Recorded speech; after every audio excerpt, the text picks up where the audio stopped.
Between Taiwan and the northern Philippines, three narrow channels connect the South China Sea to the Philippine Sea. Together they form the Luzon Strait, a 250-kilometer corridor that every U.S. warship would need to cross in a Taiwan crisis.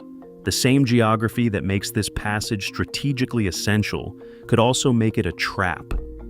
And the forces already forward deployed here may be sitting inside the kill zone. The Luzon Strait is not a single open stretch of water, but a series of narrow, deep passages carved between clusters of small islands. Three main channels define this maritime corridor. The Bashi Channel, closest to Taiwan, narrows to about 30 kilometers and drops to depths of 1,800 meters near the Mavalis Orchid Island sill. Just south, the Balintang Channel reaches even deeper, with a seabed plunging to 2,200 meters, bordered by the jagged Balintang Islands. The southernmost Babuyan Channel begins at around 1,500 meters depth near its western mouth, then steeply descends past volcanic outcrops to over 2,800 meters as it approaches the Philippine Sea. These channels thread between two island groups, the Batanes Archipelago to the north and the Babuyan Islands further south. Batanes includes Mavulis, Itbayat, and Baran Islands, each rising sharply from the sea, with Itbayat's peak reaching over 600 meters. The Babuyan group, closer to Luzon, features islands like Babuyan Claro and Calayan, both marked by steep volcanic ridges. The distances are tight. Batanes lies just under 200 kilometers from Taiwan, while the Babuyans sit roughly 100 kilometers north of Luzon's coast. The seabed here is anything but flat. Basaltic ridges, deep trenches, and volcanic seamounts create a complex underwater landscape. Shoals and coral reefs fringe the islands, with hazards like the Mavudis Shoal lurking just below the surface. Strong tidal currents, driven by a mix of monsoon winds and the strait's steep gradients, can run as fast as 5 knots, further complicating navigation. For large ships and submarines, these features funnel movement into predictable paths while limiting maneuvering room. For aircraft and sensors, the islands break up lines of sight, but also provide anchor points for radar and surveillance. Every kilometer of this terrain shapes how forces can move, hide, or be found. The first island chain draws a line from Japan through Taiwan and the Philippines all the way to Borneo. For decades, this arc has defined the outer edge of China's near seas and the forward boundary of United States influence in the Western Pacific. The Luzon Strait, tucked between Taiwan and the northern Philippines, is the only deep water gate connecting the South China Sea to the open Pacific. This is more than a map feature. It is the seam where two military strategies collide. M. Taylor Fravel, a leading analyst of Chinese maritime doctrine, describes the first island chain as a strategic perimeter, a line that both contains and channels power. For Beijing, the chain is a fence to break through. For Washington and its allies, it is a barrier to defend and a corridor to control. The Luzon Strait sits at the heart of this logic. Any submarine leaving China's southern coast must pass through the Bashi or Balintang channels to reach the Pacific's deep expanses. Surface fleets, too, are pressed into these same corridors, making their movements easier to track and, if necessary, to target. This geography turns the strait into a natural checkpoint. Control over its passages means influence over who enters or exits the South China Sea. In a crisis, both sides would race to lock down these exits, China seeking to break out and the United States aiming to bottle up. The chain perimeter logic is not just about blocking ships. It shapes where surveillance assets are stationed, how missile ranges are calculated, and where logistics must flow. This is why the Luzon Strait is coveted ground, and why its narrow corridors weigh so heavily in the calculations of deterrence and escalation. Treaties and shifting alliances have defined the United States' military presence near the Luzon Strait. The Mutual Defense Treaty of 1951, signed in Manila, promised that an attack on either the Philippines or the United States in the Pacific would trigger a joint response.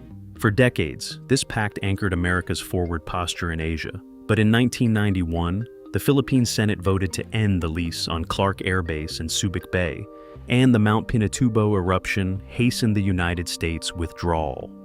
The northern Philippines went quiet. American forces were gone, and the region's bases stood empty. The landscape changed again in 1998 with the Visiting Forces Agreement. The agreement allowed United States troops to return for joint exercises, humanitarian missions, and disaster relief, but always as guests under Philippine sovereignty. The Visiting Forces Agreement restored a legal channel for American military activity, bridging the gap left by the base closures. A new phase began in 2014 with the Enhanced Defense Cooperation Agreement, ratified in 2016. The agreement permitted the United States to pre-position equipment, build facilities, and train at selected Philippine bases. Initially, 5 sites were chosen in central and southern Luzon. By 2022 and 2023, the focus shifted north. New sites opened in Cagayan, Isabela, and Batanes. These bases, Basilio Hidalgo in Cagayan, Bato Camp in Isabela, and Cuyo Camp in Batanes, sit close to the Bashi Channel and southern Taiwan, bringing United States forces within reach of a critical maritime choke point.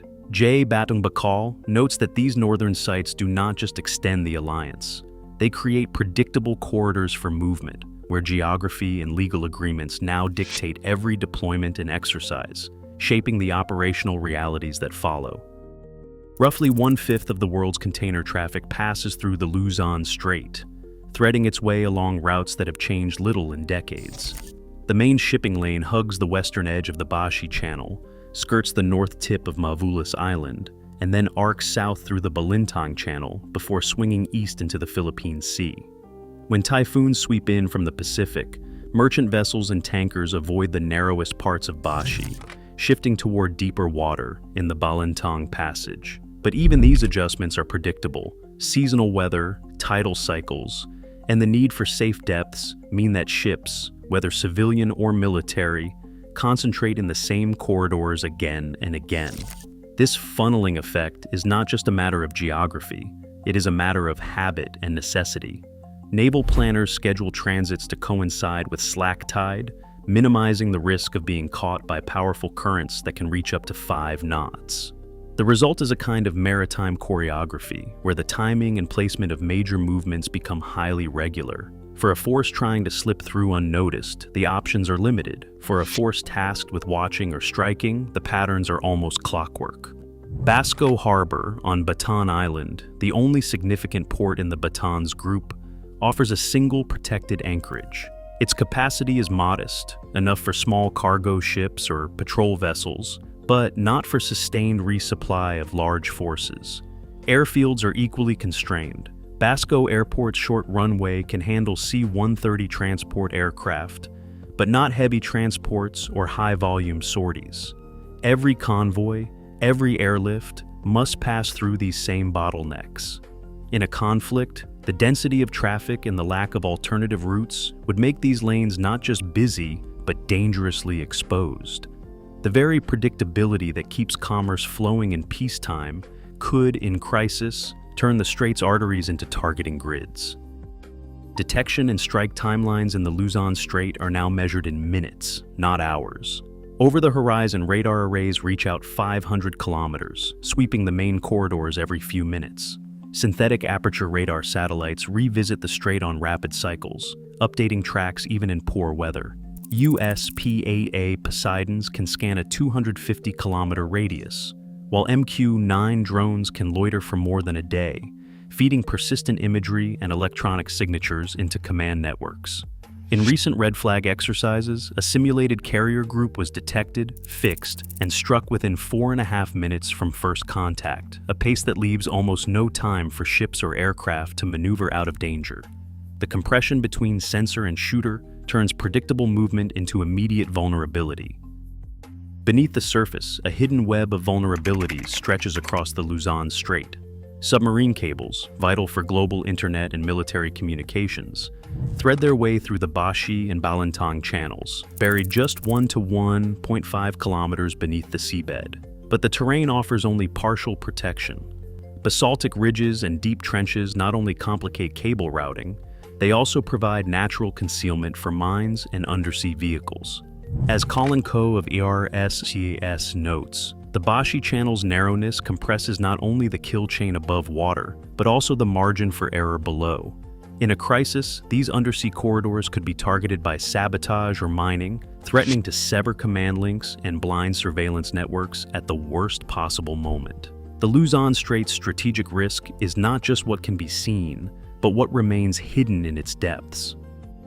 Bonnie Lin describes the US and Philippine deployments in northern Luzon as tripwire forces, not meant to defeat an invasion, but to signal that any attack would trigger a wider response. Yet this deterrence carries its own risk. The presence of Marine Corps missile batteries on Batans and Cagayan, with naval strike missiles able to reach across the strait, turns these islands into magnets for long-range strikes. For residents who depend on a single port or airstrip for evacuation, the arrival of mid-range missile units means their home could become a front line overnight. One local voice captures the dilemma. If fighting starts, there is nowhere to run. The more credible the deterrent, the more exposed the forward positions become, and the civilians living alongside them are at greater risk. In the Luzon Strait, geography narrows options and compresses every decision. Today, every satellite pass, port, and island becomes a vulnerability as much as an asset. The trap lies not just in missiles, but in the relentless predictability forced by the sea itself. Here, hesitation can be fatal.